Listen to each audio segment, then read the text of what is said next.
اسلام غم زدہ تھا، اسے شاد کر دیا. تو عباس کی بہن کا یہ اعجاز دیکھیے، خود قید ہو کے دین کو آزاد کر دیا. عباس کی بہن کا یہ اعجاز دیکھیے، خود قید ہو کے دین کو آزاد کر دیا. کہ جو جنگ ہار گئی دشمنوں کی بے چینی، جو جنگ ہار گئی دشمنوں کی بے چینی، جو صبر بن کے اٹھا وہ سکون جیت گیا. جو جنگ ہار گئی دشمنوں کی بے چینی، جو صبر بن کے اٹھا وہ سکون جیت گیا. اور یہ کہہ کے دشت میں بے ہوش ہو گئے خنجر، لو آج پھر ابو طالب کا یہ کہہ کے دشت میں بے ہوش ہو گئے خنجر، لو آج پھر ابو طالب کا خون جیت گیا.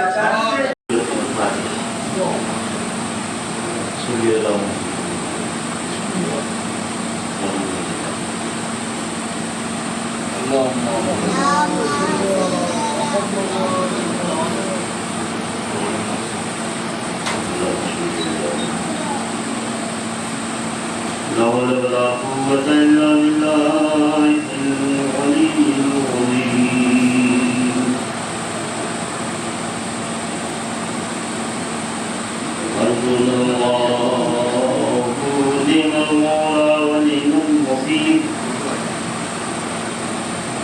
أعوذ بالله من الشيطان الرجيم. بسم الله الرحمن الرحيم. الحمد لله رب العالمين. الجنة للمتقين والنار للمنافقين والمشركين والكافرين. الصلاة والسلام على سيد الأنبياء والمرسلين وسيدنا نبينا مولانا أبي القاسم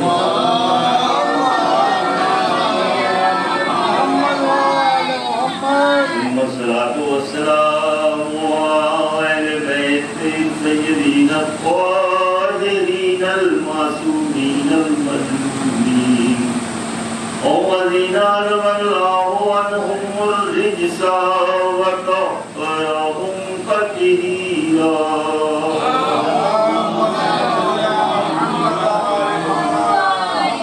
ولعنة الله على أعدائهم وغاسلين حقوقهم ومنكرين ونائلهم ومصائبهم مجمعين من الوان إلى قيام يوم الدين. أما بعد فقد قال الله في القرآن الكريم وصدق الصادقين وقوله الحق. بسم الله الرحمن الرحيم. قل إن كنتم تحبون الله فاتبعوني يغفركم الله ويغفر لكم ذنوبكم والله غفور رحيم. صلوات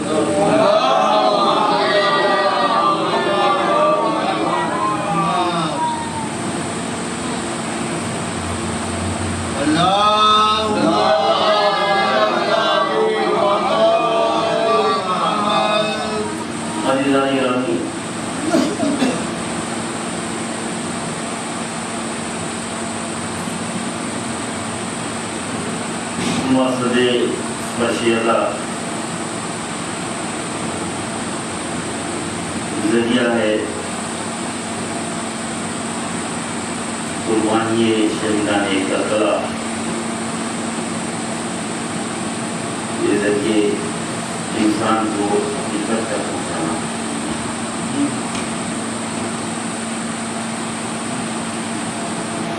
ایک لفظ ہے عقیدت، دوسرا لفظ ہے حقیقت. عقیدت یا عقیدہ یہ ضروری نہیں کہ سب صحیح ہے. حقیقت کا تعلق سچائی سے ہے اور حقیقت ہمیشہ